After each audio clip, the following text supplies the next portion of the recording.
Hello, everyone. In this video, I'm going to add another example for this Euler method. And as I mentioned in previous videos, this is an interesting example. As you see, the request here is to use Euler's method to find the approximation. It's the approximation or an approximation to the solution. Yeah, we know that to find the approximation to the solution of this initial value problem, y prime equal y with initial condition y at 0 equal to 1, where the request is at x equal 1.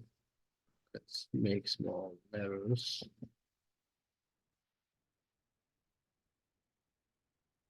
Taking a couple of steps to see how the calculation is changed, or how is the approximation is affected, or whether it's better with more steps or not. So I did talk a little bit about this in the previous video. So, let's take a moment here and try to understand what's going to happen. Y prime equal y. That means a derivative of a function equals to this function. Do you remember a function in calculus that has this property or behavior where it is same as the function is same as the derivative?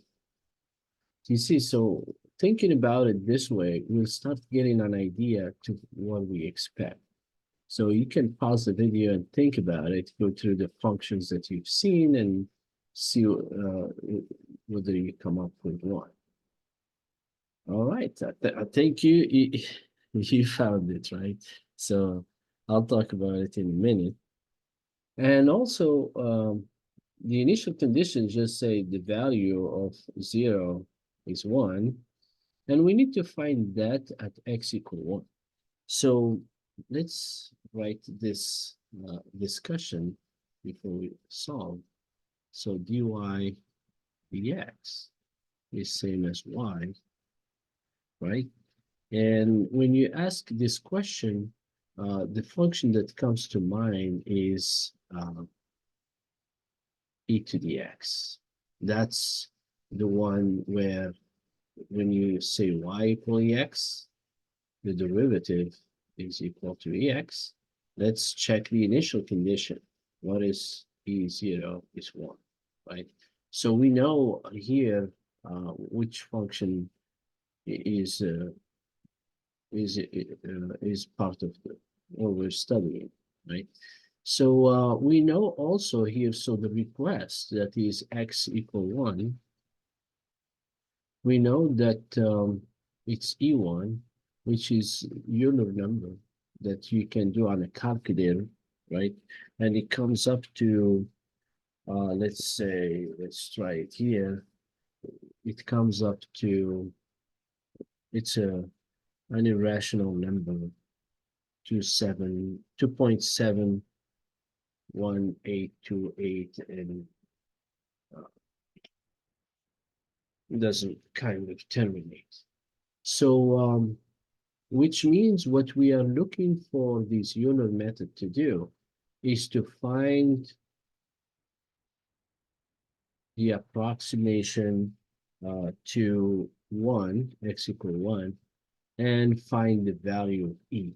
So that's kind of, so this is kind of the exact answer.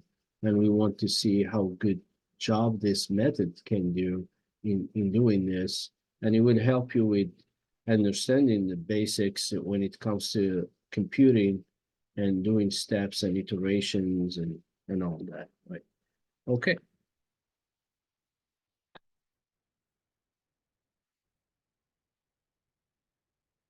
All right, so here of x, we expect it to be e to the x. All right, so let's go now, let's start. with what we know. We know the function that is of x, y is y. And we know the initial condition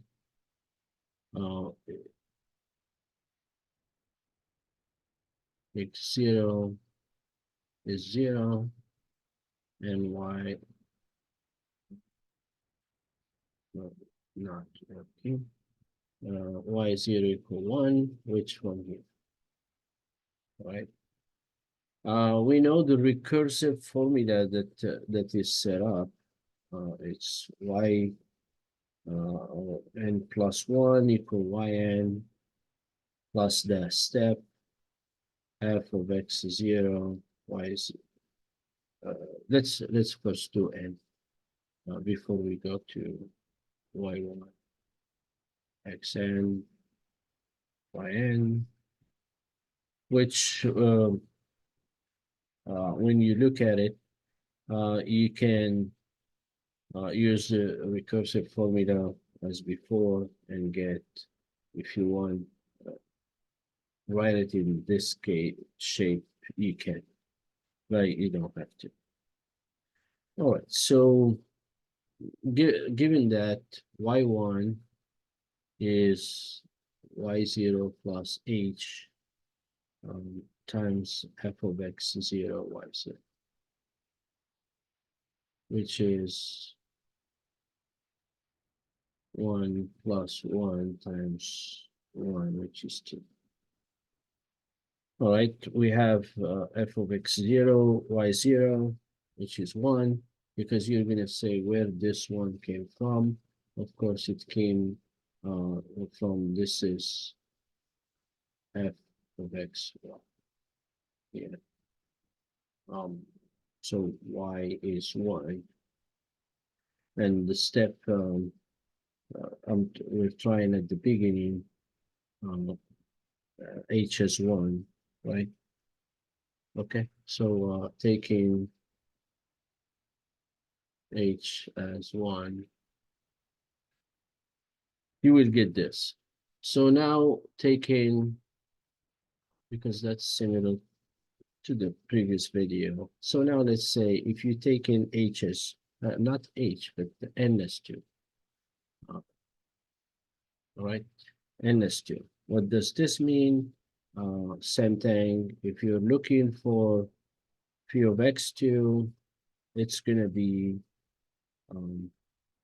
for h, as discussed, it's going to be 1 over n here, because you do x minus x0, right? From the previous video here, x minus x0. And that's going to be 1 minus 0, which gives you 1, and n is just 2. All right. So h is 0.5.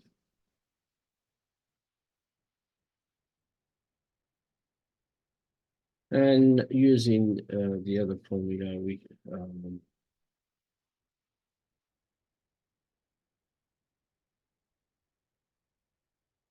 I can just set up. See here. Okay. Here it's 1, which we are looking for, of course, y2 in here. So if we go back, use this recursive formula, if you use this one instead, keep building it, you will do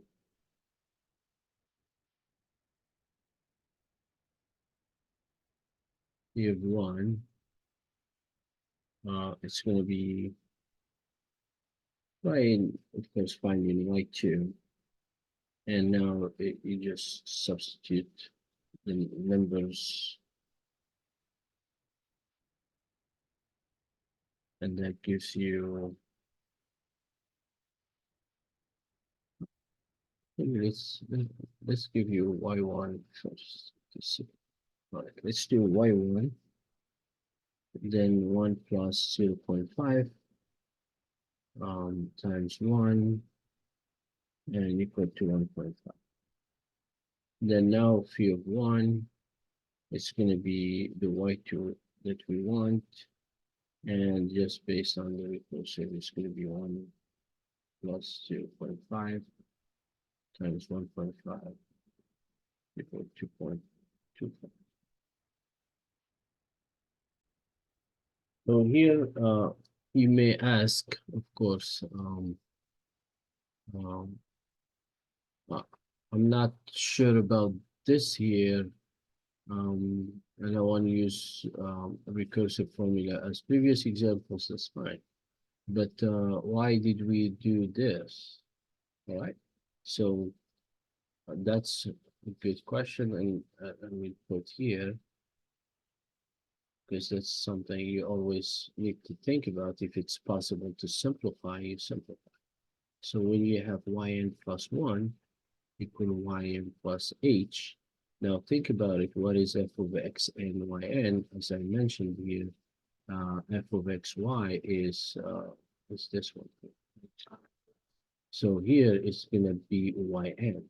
So this here is going to be yn. As you see, yn is a common factor and gives 1 plus h. So that's why I switched to using this formula.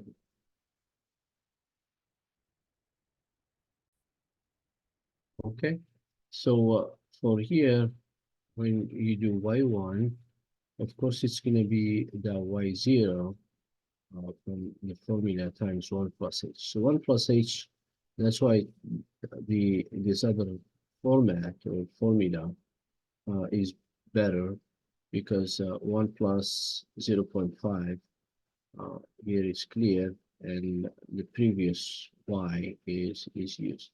Then you get 1.5. So now 1.5, of course, is going to be used in the next one.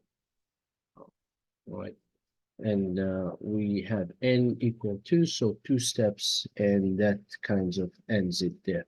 So now what you should do is pause the video and say, how do I do this if n equal 4, right? And so with understanding, it means phi of x4, which is phi of that x equal 1 that we're looking for, and it should be the approximated y value of y4. All right, so how can we do that? Of course, you need to decide the steps.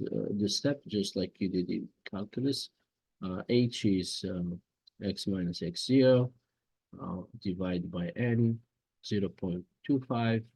So you'll start with your first y1,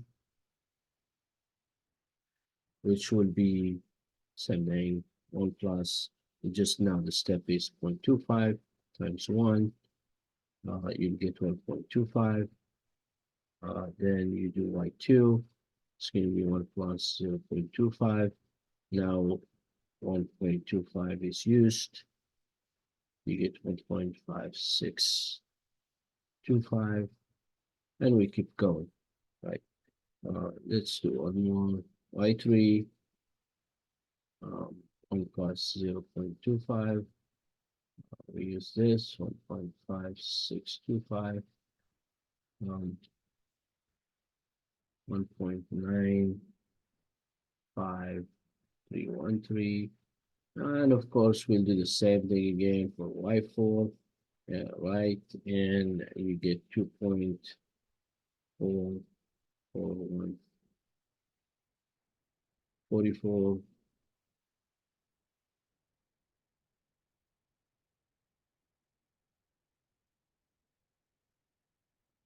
141.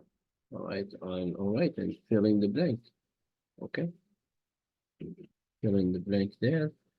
So you keep getting used to it. Then you start looking at what am I getting when the step is, when I'm taking 1, I got 2. And when I did 2 steps, I get 2.25. And when I get this, I get 2.44. What's going to happen when I get 8 steps, when I take 16 steps? So I'll give you some table that will summarize this.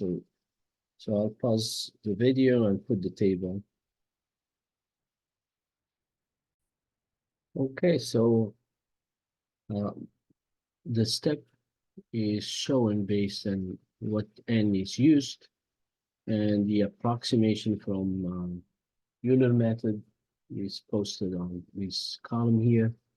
And as you see, when we get to 16 steps, we have the step to be 0.0625, and that leads to a value of 2.63793. This versus the exact value that we know, we get an idea that this method is actually converging, and our goal later on is to look into the quality of the method and how efficient it is, and the rate of conversions, which we will see later on in upcoming chapters. Okay, but hopefully this kind of give you an idea that we have math, of course, we use, and we have functions, and if we know the exact functions, we use them. If we have a way to do an analytical way and find them, we do that. If we don't, we go into computing or mechanical work or a computerized work or numerical methods, and we try to find these solutions. Then when we try to find these solutions, as you've seen in previous videos, we investigate whether there is actually a solution, because you want to know first if it's there. Then is it unique? If it's there and it's unique, the method should converge to that solution. Then we look into the cost of what the computation that we did. Thank you.